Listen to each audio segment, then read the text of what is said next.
এক বাংলাদেশি নাগরিক সহ এক ভারতীয় দালালকে আটক করল সোনামুড়া থানার পুলিশ। সোনামুড়া থানার ওসি জানান, দুর্গাপুর এলাকা থেকে বাংলাদেশি নাগরিক ও ভারতীয় দালালকে আটক করা হয়েছে। ধৃত বাংলাদেশি নাগরিকের নাম ইয়াসিন আরাফাত, বাড়ি বাংলাদেশের কোতোয়ালি থানা এলাকায়। অপরদিকে ধৃত ভারতীয় দালালের নাম আবুল খায়ের, বাড়ি সোনামুড়া থানার অন্তর্গত দুর্গাপুর এলাকায়। ধৃতদের বিরুদ্ধে সুনির্দিষ্ট ধারায় মামলা রুজু করা হয়েছে।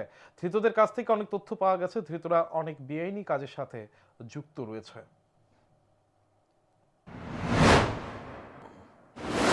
আজকে আমাদের যে সোনামুড়া থানার অন্তর্গত যে দুর্গাপুর আছে বর্ডার এরিয়া, এখান থেকে একজন বাংলাদেশি ন্যাশনাল এবং একজন ইন্ডিয়ান টাউটকে গ্রেপ্তার করা হয়।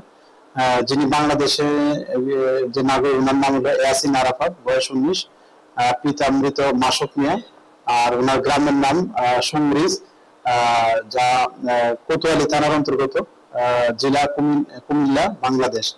এবং অন্যজন যিনি ইন্ডিয়ান টাউট, যিনি ওনাকে বিভিন্ন থাকতে সাহায্য করেছেন এবং